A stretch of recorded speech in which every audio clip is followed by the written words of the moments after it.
วันนี้แมนคำจะมาเทรดอีกให้มันได้กำไรประมาณ300ทุกคนแล้วเขาจะถอนออกประมาณ8 ล้านเนาะกี่กำไร2มื้อประมาณ8 ล้านนี่มาเบิ่งว่าจะได้กำไรบ่มื้อนี้ เอา เนาะ ตึงๆอาจารย์ มาเทรดให้ผมเด้อกับทุกคนเนาะมาเริ่มได้ทุกคนในกราฟของ BTC เด้อทุกคน มาเบิ่งว่างบ เรื่องการ 1,482 ขายไปแล้วเดี๋ยวนี้ ขายไปแล้วบ่ต้องลงแน่นอนโอเคมาเดี๋ยวเราเริ่มไปที่ออเดอร์นึงเนาะไปที่9 เหรียญเด้อทุกคนเพราะว่าเราจะบ่ได้เดินเงินหลายเด้อฮอบดึกจะค่อยๆเทรดไปเด้อทุกคนเน้นเทรดแบบ scalping เด้อค่อยๆเทรดไปเราถ่ายจังหวะดีๆแล้วก็เทรดได้เนาะตอนนี้แม่นกราฟเป็นดาวเทรนอยู่ทุกคนเห็นบ่โอเคเอาได้นี่ขายเด้อทุกคนเซลเลยกราฟเป็นดาวเทรนเดี๋ยวเฮาตีเทรนไลน์ก่อนเนาะตีเทรนไลน์ให้ทุกคนได้เบิ่งก่อน ขอผ่านเด้อนะนี่ ทุกคนสามารถเทรดบัญชีทดลองเนาะไปตามได้เด้อทุกคนเนาะอย่าเทรดบัญชีจริงเด้อเพราะว่างบของเฮานี่มันบ่สอดคล้องกันเนาะก็เป็นดาวเทนทุกคนสังเกตเบิ่งเนาะฉันจะตีเทรนไลน์ให้เบิ่งเด้อเนาะจากจุดนี้มันกราฟได้กลับตัวลงมาฮอดนี้เนาะแล้วก็ได้ทำการกลับตัวขึ้นมาเนาะหาจุดนี้จุดนี้จะเป็นจุดไฮเนาะออเดอร์นี้ลงมางามๆเลยออเดอร์แรกของเฮาโอเควินทุกคนแล้วมันก็กลับตัวลงมาคือเก่าทุกคนเนาะกลับตัวลงมาโซนนี้ปัจจุบันนี้มันมีโอกาสที่จะขึ้นมาสร้างนิวไฮอยู่แถวนี้เนาะจุดนี้มันก็ดันขึ้นนั่นแหละและก็มีโอกาสที่จะกลับตัวลงมาแบบนี้อีกครั้งหนึ่งตามที่เราวิเคราะห์ได้แต่พวกจะเป็นแบบนี้บ่เนาะขายตืมด้วยออเดอร์นี้ขายตามแนวโน้มไปเลยทุกคน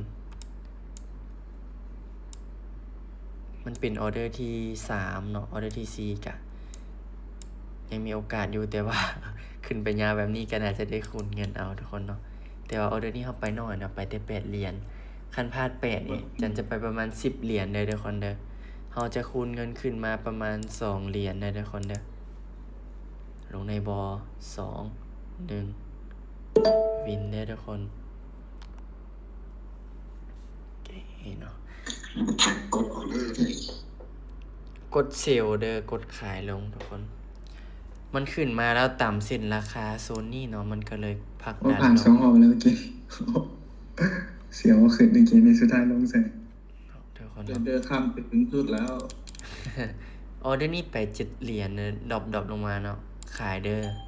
เขายังขายทุกคนคอยบ่ได้ใช้เทคนิคอย่างเลยคอยเทรดตามแนวโน้มซื่อๆเนาะช่วงนี้โซนนี้แห้งขายมาหลายมันก็เลยลงมาเรื่อยๆเนาะทุกคนไป7 เหรียญเด้อ ขอสวนจักบาทหนึง ขอบใจเด้อทุกคนเนาะที่ติดตามกันเนาะ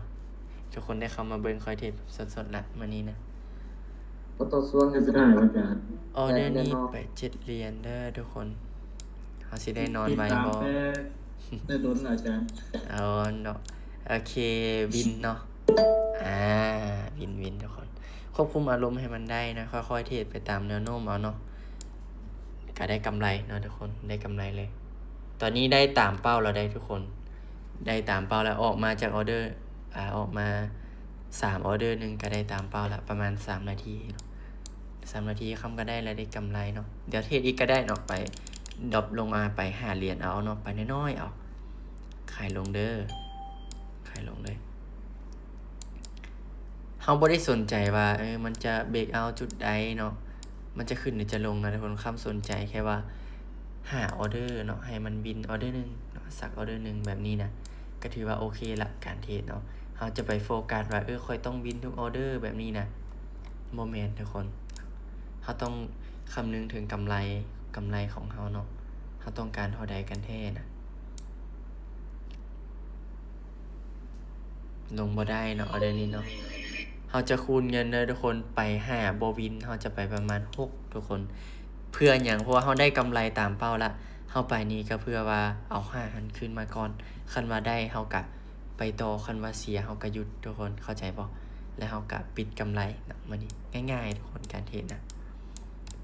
ตอนนี้รู้สึกว่ามันจะเริ่ม กลับตัวขึ้นมาหาโซนที่เป็นซัพพลายโซนที่เราตีไว้ละเนาะเขาจะขายลงเด้อโซนเส้นสีแดงด้านเทิงนี่มันเป็นโซนที่ราคาเนาะ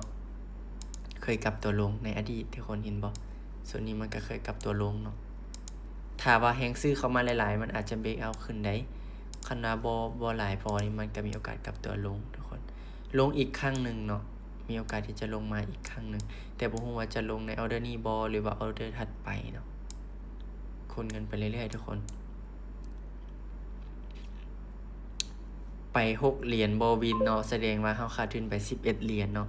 เฮาจะไปประมาณ13เหรียญไปประมาณนี้แหละทุกคนเนาะไปบ่หลายเด้ค่อยๆเดินเงินขึ้นไปคือคำจะบ่ให้เงินของคำนี้ออกไปหลายนะทุกคนค่อยๆเดินเอาค่อยๆเดินเงินเอาตอนนี้มันมีโอกาสที่จะกลับตัวขึ้นเป็นที่ขึ้นงามๆได้ทุกคนเบิ่งจากแนวโน้มของมันเนาะแต่ว่าเฮาก็ยังเทรดตามโครงสร้างเดิมไปตามแผนเดิมเนาะขายคือเก่าแผนเดิมเนาะเฮาจะยังบ่เปลี่ยนแปลงเทื่อทุกคนเพราะว่ากราฟมันก็ยังบ่ได้ไปไกลอีหยังทุกคนเนาะเดี๋ยวมาเบิ่งเนาะจะปิดได้บ่ ลงมาแล้วก็กลับตัวขึ้นไปเพราะว่ามันแน่นอนเนาะมันขึ้นมา3.5ทุกคนเนาะมันมีโอกาสที่จะขึ้นมาฮอดพี่ทุกคนเนาะแต่ว่าบ่ให้มันเบรกแบบนี้คันมันเบรกแบบนี้มันบ่เป็นเทรนขาลงอีกแล้วทุกคนเป็นเทรนขาขึ้นเนาะโอ้ลงบ่ได้เสียออเดอร์นี้เนาะได้คูณเงินอีกทุกคนเนาะออเดอร์นี้เฮาไปอยู่ที่13แม่นบ่เฮาบ่บิน13นี่เฮาจะไปประมาณ25เด้อทุกคนไป25 26ประมาณนี้เนาะ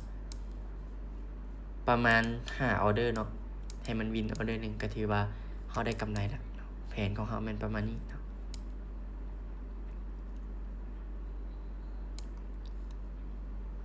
เซลล์คือเก่าเด้อเบิ่งว่ามันจะพ่นบ่โดนคันมันพ่นส่วนนี้เฮาแย่เลยเด้ทุกคนเพราะว่าเฮาวิเคราะห์ว่ามันจะลงเด้เนาะวิเคราะห์ว่ามันจะลงแต่คันมันขึ้นมาฮอดพี่นี่คันพอร์ตภายน้อยนี่ก็แตกก็มีคือกันเนาะการวิเคราะห์